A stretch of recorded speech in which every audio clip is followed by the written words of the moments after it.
This is for the leaders, the visionaries, the hope bringers, kindness instigators. This is your place to get loved, poured into, activated, and inspired. Well, good morning. Welcome to Fireside Friday, January 30th, 2026. I feel like today, there's a lot we're going to take stock of.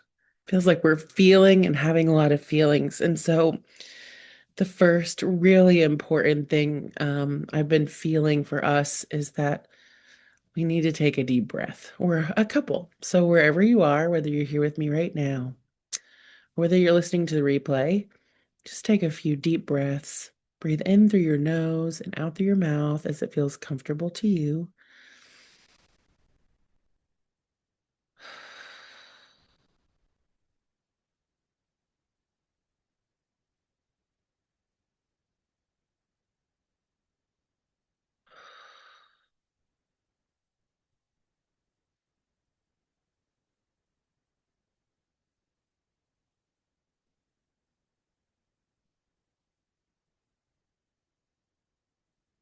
And my invitation to you right now is actually to just keep your eyes closed if you can, as I speak these first things over you and for you and with you.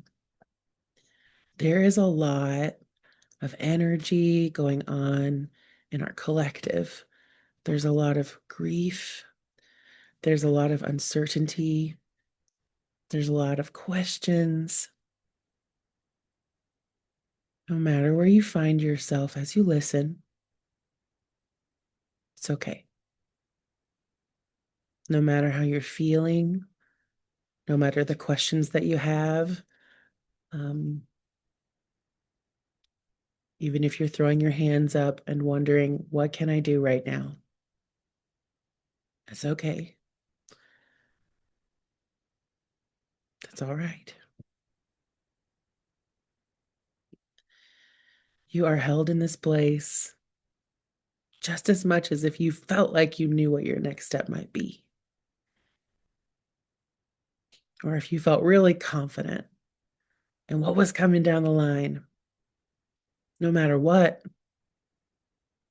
I believe that you're held, that love holds us, especially when we're feeling uncertain, especially when we don't know the way, especially when we're grieving, when new truths are coming to light that shake our foundation.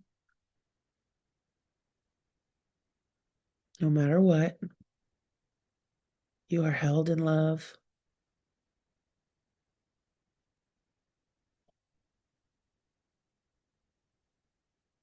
You can open your eyes if you want, but you can keep them closed if that felt really nice to just not have so much stimulus. Sometimes just going back to our breath and to our presence and allowing our big feelings is exactly what we need. I needed that this week. Um, I actually, I called, or I text Serge yesterday because I was like, I'm being a chicken and I need you when you come home to just listen. I just need a place to put some of this uncertainty, these fears that I'm feeling. Because what I found is that I will sometimes avoid those things because I don't feel certain. I don't want to show up until I feel certain, or I don't want to offer something until I feel certain. And I think that's a level of perfectionism as well. Um, but also, it felt risky to not have the answers when I was growing up. It felt also like that wasn't something that we could even admit being a leader, being a spiritual leader in a place where we might be uncertain or we might have questions. And what I think is so important for us, last week, and if you haven't listened to it, I speak a little bit about Thanos and villains and backstories. And I was thinking about this week, what is the difference between the villain and the hero?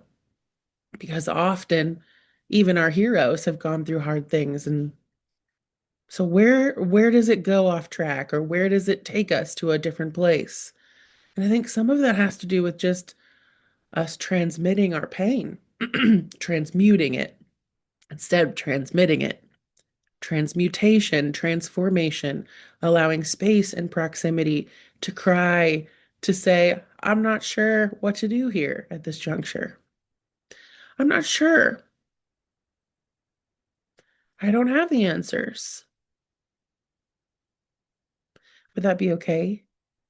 Because allowing ourselves to feel that uncertainty often does transmute it. It does allow us space and proximity and tears if they're there for us. Because there are things that go on inside of us and our little humans inside of these capable adult bodies. I'm putting that in quotes, whatever that means. Um, because being a steward of our leadership, I believe, does start actually at the epicenter of our soul. It exists within us as little people, as those little people and those little humans, where we had to learn how to survive our environments and what the world meant and looked like. We had all of these tools or not that were given to us by those people who were caring for us. And in some ways, because we might have had not had the tools or we have been hyper independent like myself, I think it's really become really crucial for me to really make sure that I'm taking care of me. Because if I'm not taking care of me, then I feel like I actually don't love at the capacity that I crave. I can offer love to the world no matter what. But I do find that if I am tending my own soul, if I'm allowing space and proximity to my own fear, to transmute that fear, to even understand it, to sit with it, I have more space in my heart to hold other things. I have more compassion, I have more patience, because I've allowed space and proximity for me. And I think a lot of times too, when we get into situations that feel really heightened in crisis, which by the way, the word crisis, the root of the word, I think it's Greek, but it means to sift. And if you feel like there's a lot of crisis happening around us, we're sifting. We are panning for the things that we want to keep. And also, as leaders and healers and visionaries in this space, one of the things that you are here to do is to reimagine what is possible, to build something maybe that someone hasn't seen or felt before. But that also means that to do that big work, important work, soul work, it means too that we have to make space for all the big feelings inside of us and making that okay. And like I said, I didn't make a list of the reasons or things that might separate our hero from our villain. But I think often what I see too is villains really are like they're almost dictators. At least that's how they're portrayed in the things that I watch. They know the way, they have a mission, and they're going to accomplish it. Oftentimes, our heroes have sidekicks, buddies, communities, people pushing back a little bit. I hope that you have someone in your corner or friends in your corner who also just like can also pick on you some and make it funny at different points. I think that's one of the reasons that I like Guardians of the Galaxy a lot is I really like their like ragtag team of like a bunch of random people with all different gifts and they're trying to make it work. And I feel like that's a lot like life. But having people in your corner who have your back or feeling like people who understand you. I was having a conversation about that this week. Next week, next week I'm kicking off a book club around this book here called The Magdalene Mysteries. If you're listening and you have spoken to me about it or you haven't, if you're interested, reach out to me. You're totally welcome to join us. Um, but one of the things that I was talking about with one of the women who's participating is that no matter what comes of us reading this book, the content that we receive, the messages that come through, we're going on a collective journey together. And sometimes just having a collective journey in these big moments where we feel like a lot of chaos around us, sometimes it's nice to be in circle not sometimes. It's a really good idea to be in circle with women with voices that feel like a tether, where we don't feel like we're on an island all alone, screaming into a void where we can't be understood. It's really, really important that we have spaces to feel like we can be heard together and supported. And so that's one of the things too that I feel like we're continue to be invited into is imagining what that circle around us might look like. And if we're feeling lonely, to ask for those divine intersections of support. Um, and trust too that there could be other things that come with those gifts too, other ways where we have to learn how to navigate parts of ourself. For me too, being vulnerable with people and community, um, that's something I've had to learn how to do. I'm still learning how to do it even here, like reaching for my partner when I'm feeling uncertain. I felt really like vulnerable. Um it felt like one of these ideas that I've been given, which is like to to lead people and to steer the ship and to be a positive influence you want. Like, don't show them you're shaken. But I disagree with that. I feel like showing people in your life, talking about what's actually going on is so vital. It's so vital for our own health, our own well-being, and I'm still learning how to do that, and that's okay.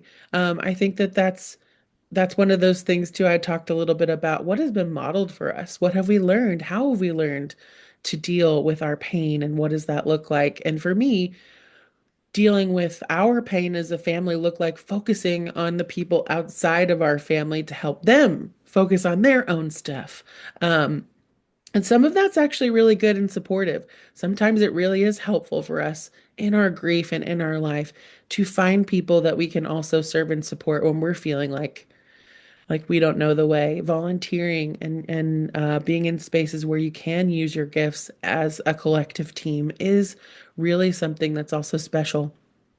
Um, but again, allowing people to support you back, that has been the challenge for me. And so, and I do feel like that's a challenge for a lot of us who are leading and in places of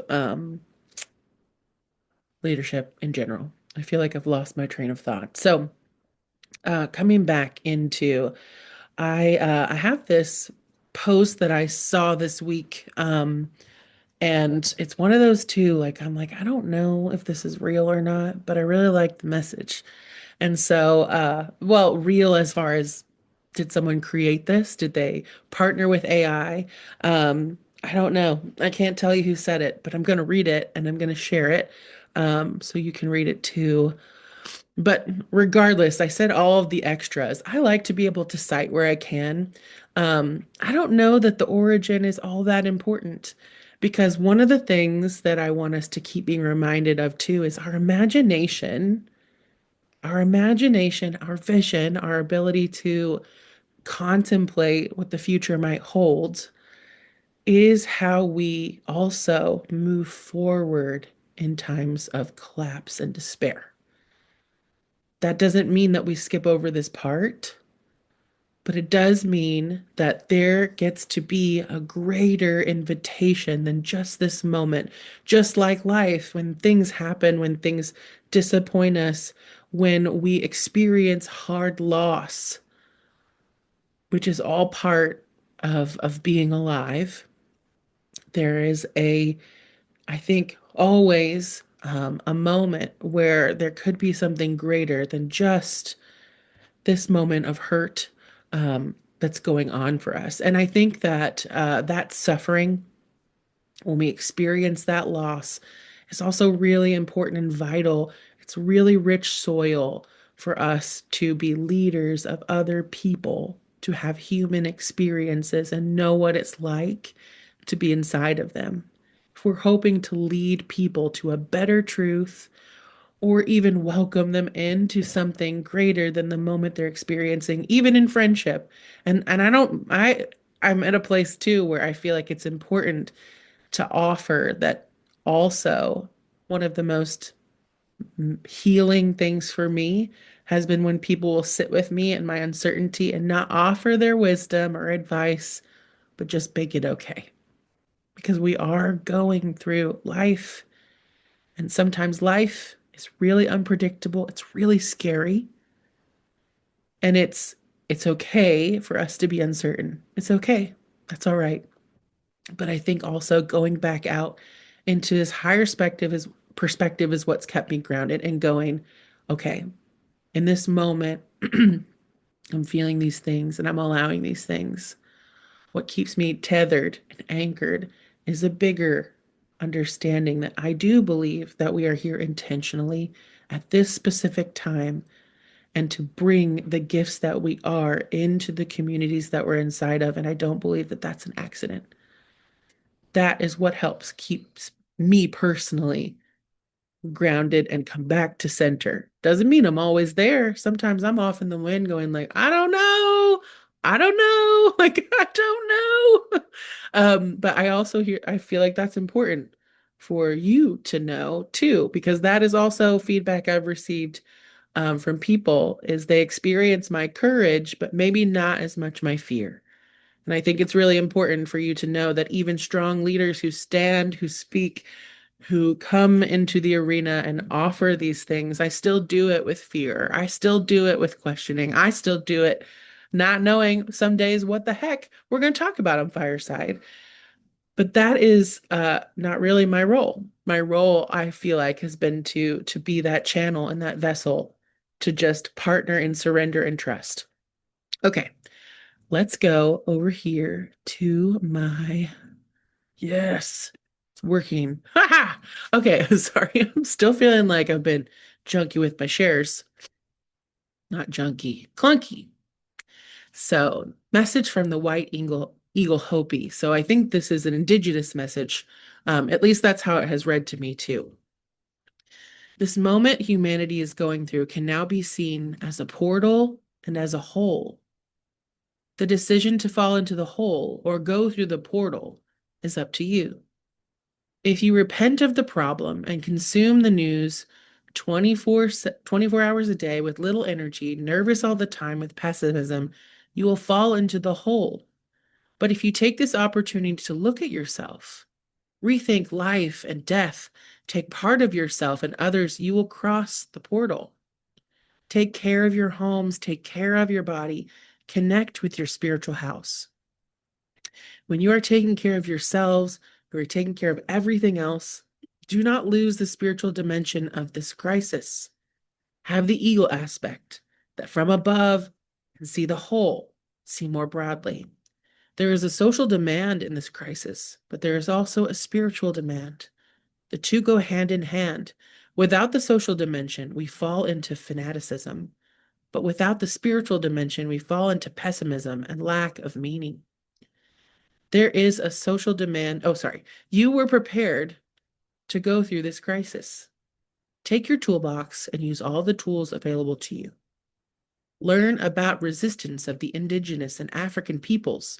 We have always been and continue to be exterminated, but we still haven't stopped singing, dancing, lighting a fire, and having fun. Don't feel guilty about being happy during this difficult time. You do not help at all being sad and without energy. You help if good things emanate from the universe now. It is through joy that one resists. Also, when the storm passes, each of you will be very important in the reconstruction of this new world. You need to be well and strong, and for that, there is no other way than to maintain a beautiful, happy, and bright vibration.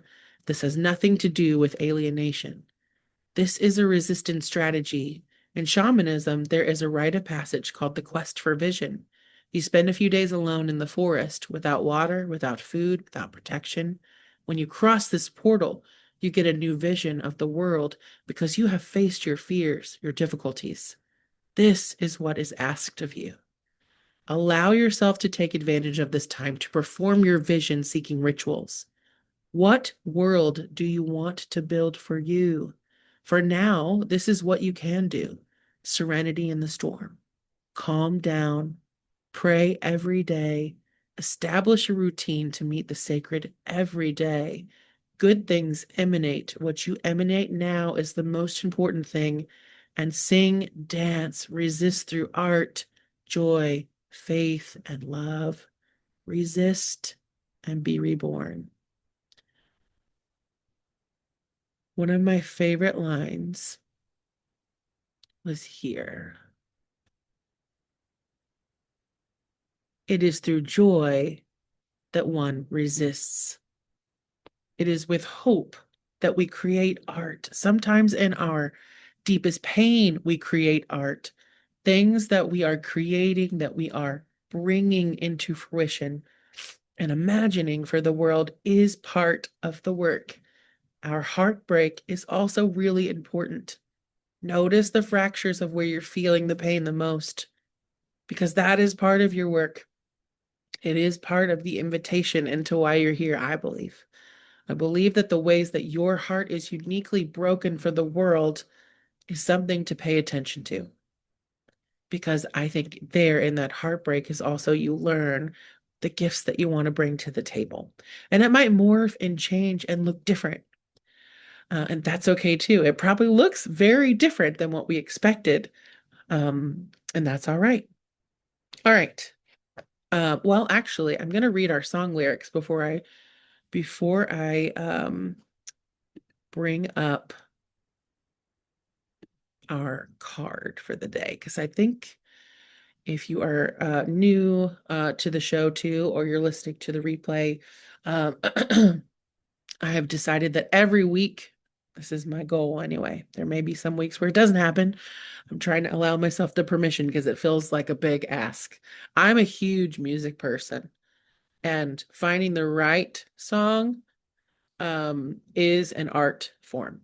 I promise. It really is. It's about all these different components that I feel in my spirit and my soul. So that's why I keep going, I'm going to attempt this. But this week's song comes from Lenz, Lenz, and the song is called Right Where You Belong. So it's been added to the playlist, and in the show notes, it will be linked to that playlist. So every time we're doing a fireside, every week, I'm trying to link it to a song and create us a 2026 playlist.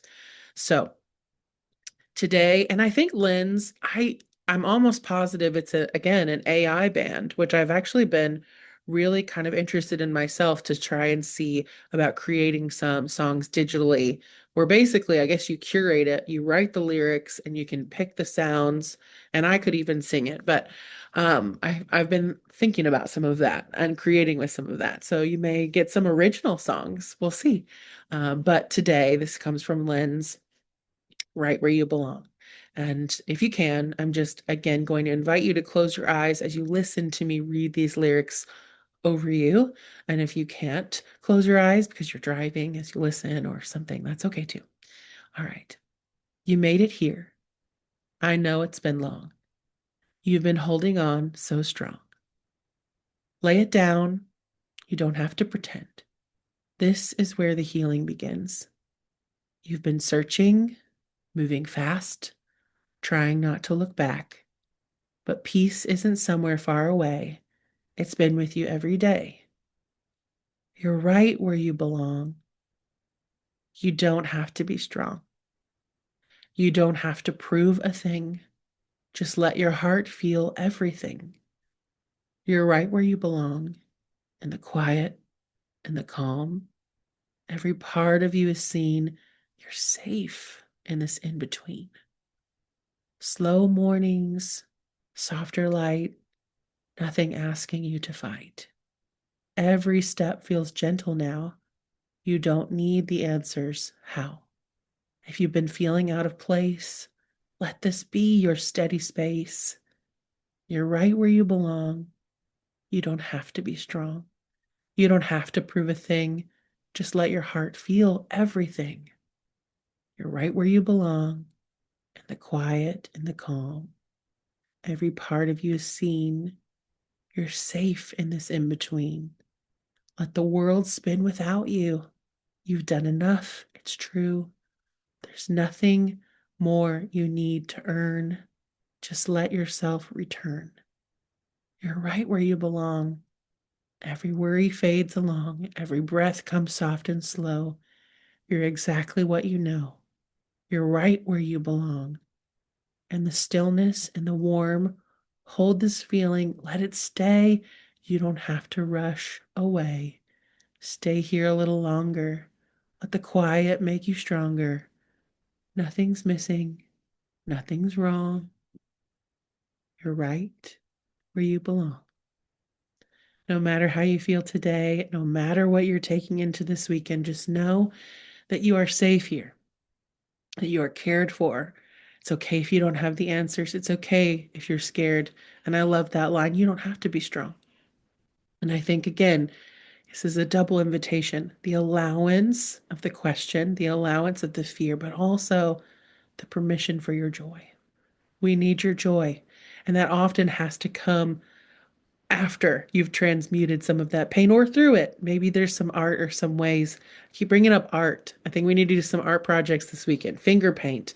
The other thing that occurred to me too, because I read this post and I was like, it was something about when you don't know the way to go back to the woods because the woods know. When you think about how long the trees around us have actually been here, standing, what they've seen, what they've held witness to, and had to continue standing through. I was reminded too that it's good medicine to be among such ancient souls, even with the cold. And so I think for me this weekend, there comes a point where I need to sit with my wise friends in the forest who can help me remember some of that grounding that I crave to bring and crave to be. And for me, they are very grounding. Last week, too, paying attention to the elements that you're drawn to, like water for me. So getting myself next to water. So just paying attention again to what you're craving, and being near some of those things is really good for your soul and your work. And it feels really small, but it's actually really big, if we'll really take that seriously, and give our soul what they're craving. So I will see you next week. Remember that all things are permitted, all no matter what you're feeling, and that your joy is resistance. I'll see you next week.